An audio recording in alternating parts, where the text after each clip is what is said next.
Hello, y'all. It's Sweets, Sweet Juices, Sweet Mama, Sweets with EyeQandy Jewelry. Yes, we rocking Dallas Cowboys today. And welcome to Candyland. My channel is Candyland because I'm Sweets and my jewelry business is EyeQandy. So we go with Candyland with a Q. My business is EyeQandy, EyeQandy. And this is Candyland with Sweets, Sweet Juicy. Anyway, y'all, let's go to church. And yeah, we sporting Cowboys. Come on, Cowboys. Come on, Cowboys. You will. It's so crazy, but maybe one day you will pray, Lord, send us through a hardship so we can see what we're really like. Everybody loves it when it's easy, but are you strong enough to fight for it to be stronger? So a hardship is going to help you in 3 areas in your life. First of all, it's going to help you strengthen true relationships. Because your stuff gets to be pretty heavy sometimes. Now look, every time we talk, and see there it is, and every time I call, and every time there's a story in the Bible of teenagers. Let me say this real quick because I know today I'm being a lot more detailed. And I'm talking about life stuff now that you have your own hardships. I don't deny that you don't have your own hardships. You guys have a lot of hardships. Being a teenager alone is hardships. I just believe that this is a rough time to be a teenager. But there were 3 guys in the Bible. Their names were Shadrach, Meshach, and Abednego. And they were real good friends. They were like 3 guys who always did everything together. And they decided, we're going to be Christians. Not Christians, that's the wrong word. We're going to be believers of God. There was no Jesus yet. We're going to be believers of God. And someone told them, if y'all don't, if y'all pray, we're gonna kick y'all out the club. We're gonna throw y'all into the furnace. And they just decided, hey y'all, let's keep praying. So if their friendships were just normal, crisis helped them get stronger. That hardship helped them to get stronger. Because when they went in, if they just went into that furnace as regular dudes, they came out a lot stronger because they realized, you know what? God allowed us to go through the fire. And while we were going through the fire, God gave us strength to come out of it. Now, here's my question. Do you have at least 2 more people in your life that are strong enough to believe that if they go through hell with you, they'll come out on the other side stronger because of that? Now, I'm not asking you to point them out and don't say anything. But the people who fight you in the midst of your struggle will be the same people who celebrate you when you come out on the other side. And they celebrate because they realize I went through it with you. I never missed a beat. And that might be the next person you call a friend. Not if you just met them and all of a sudden you needed a light bill paid. I mean, 1 light bill is all right. 52? That means we live together. That's it. That's it. How am I paying that light bill? I don't live there. You get it? But a friend would not want you in the dark. Your crisis is going to separate you. It's going to separate the truth from the false friends and people in your life, but you need one. The next thing a crisis is going to do is going to help you identify authority. Now, this is specifically for young people for a second. In the Bible, there's a guy. He had a son. Jesus told the story, and the guy's son said, "Dad, I want my money," because it's always about money. A lot of times it's about money. He said, "I want my money so I can leave you." And when people can afford to leave you, they will.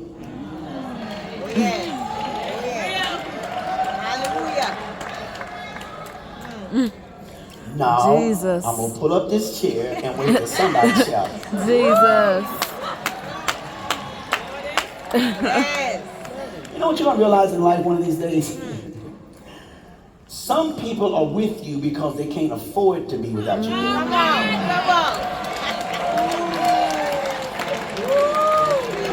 Well. Now that's sad. It's But sad. it's real. Because a lot of y'all clapping are those who trying to get rid of people.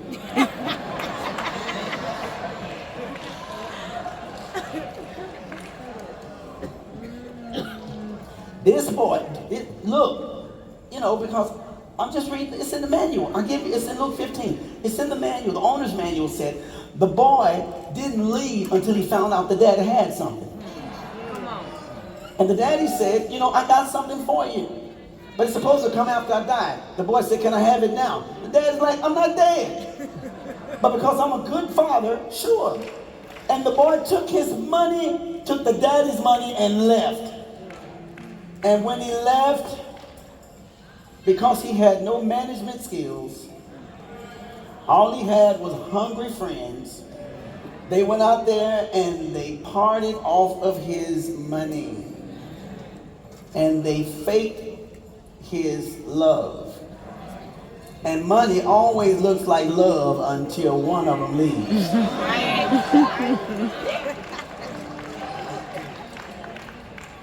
I don't know who this is blessing today. But God, I'm already tired.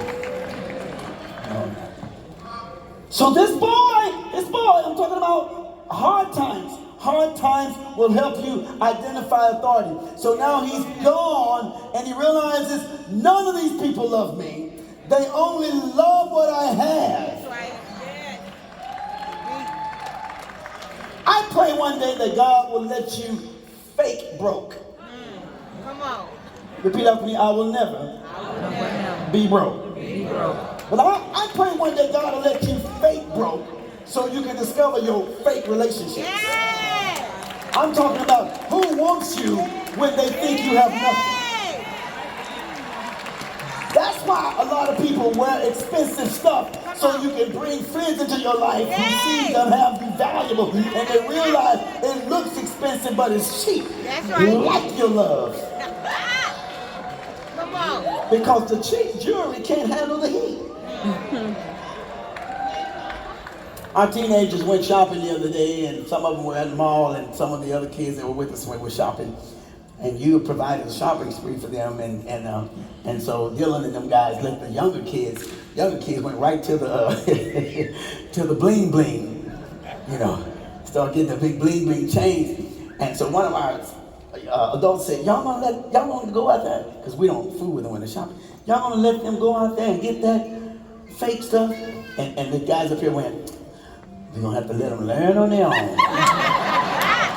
See, even young, they realize it look good, but it can't handle heat. That's right. So you got some relationships that look good, but when the heat comes, it starts fading, and you're gonna have green stuff on your neck and some kind of staph infection for $10.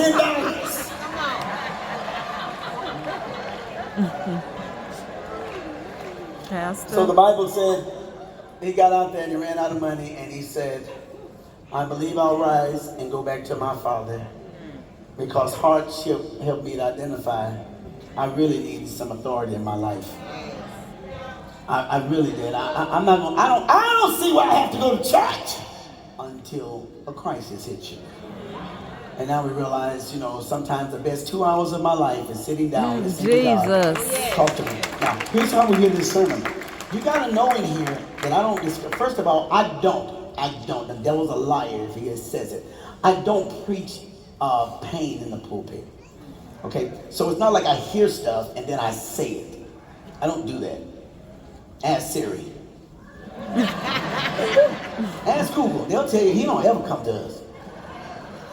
But no, here's the problem. You can sit in the church and feel like he is talking directly to me and it's hurting my feelings. Or you can sit in church and go, I think I'm getting washed. The detergent is strong, but the water's not shrinking me. Because God cares enough about us to say, look, I want to say something to you because you're going to be my next example of a strong Christian. But you need to know the example of that also includes going through some hardships. I'm not going to promise you that somebody won't break up with you. I'm not going to promise you that you won't get a divorce. I'm not going to promise you that the son or the daughter or the mother or the cousin or the best friend won't die. I'm not going to do that. I've been told all my life I needed to exercise and stretch. I learned from my doctor here last few weeks that I was confusing activity with exercise. You know the difference? You can be busy doing nothing. When you exercise, you have like a goal. You know, I'm gonna walk for 6 minutes straight. Listen to me. I will walk 60 miles, but not at one time. So I can be very, very busy, very active, but not necessarily doing exercise. Exercise requires some stretching. Your Christianity requires some stretching. So come on, y'all. Now let me finish. I'm gonna be done in a minute. Some of us try to do Christianity without getting prepared for it. Come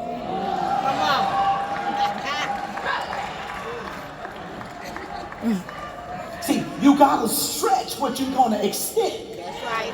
Because walking this life with Jesus, you get a cramp. Oh, shoot. How did I get a cramp at choir rehearsal? Because I didn't pray before I sang. I didn't serve God before I tried to serve others. I was not intentional and expecting something to happen.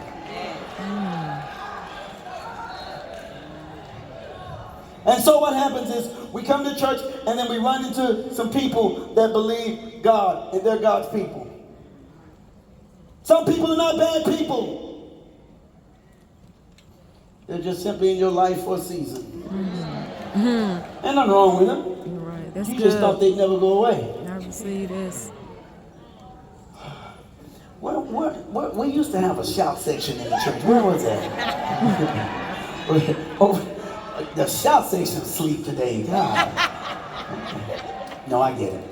But no, the hurting thing is, I thought this would be in my life forever.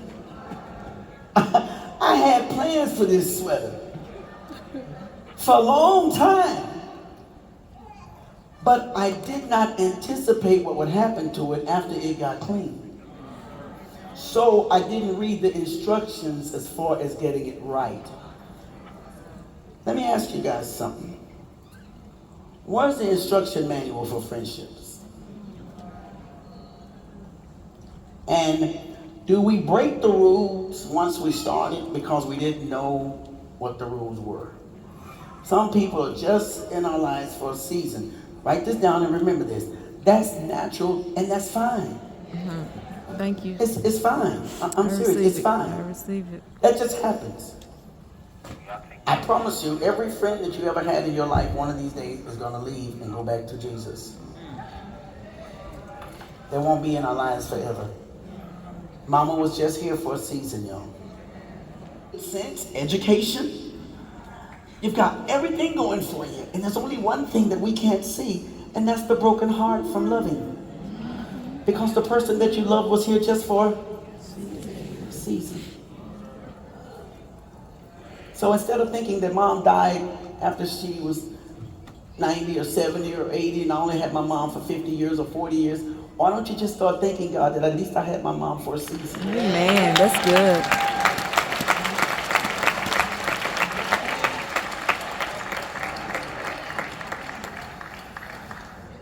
I heard your marriage didn't work. No, we didn't get divorced after 10 years.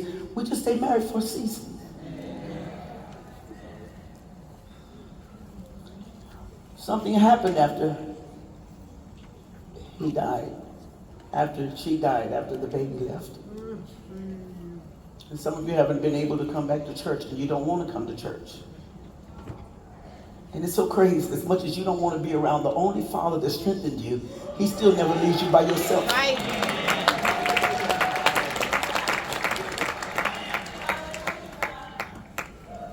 So that's fine. Is it right? And that's natural. Instead of the devil telling you God should have taken your mom, you better start telling the devil, God bless me to have one. Amen. And you shut your mouth. You don't ever put your mouth on my mom again. God didn't take my dad. God bless me to have one. And then when the devil got involved with it and the season was over, the devil used that same heat that God used to strengthen you, he used it to shrink you.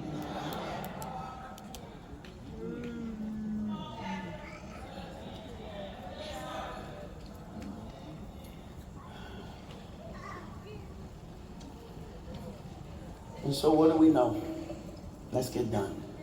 The people who are called to be with you, he cannot leave you.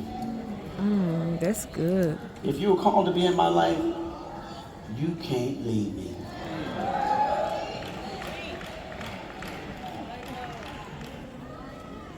That's why you keep on making up with the same folk you can't stand.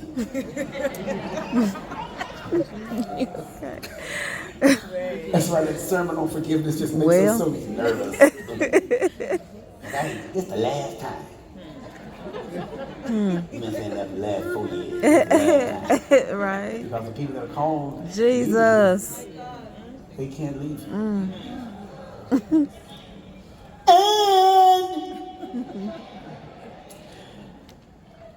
if something can be taken from me, then it has God's vote that it's not necessary. Okay. If you can be taken out of my life, then you weren't necessary. Oh, that's good. Ooh. Come on, guys. Jesus. I gave you too much credit. And that's when we start worshiping people and we don't know we're worshiping. Right. I'm only going to church because you're going. Season's about to end. Come on, God. Because he said in the manual, I'll have no other God before me. That's right. That's right.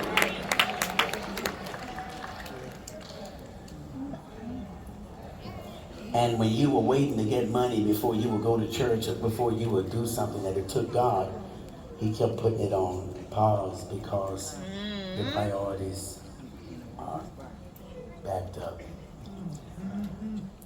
So there's a lot of shaking that has to happen.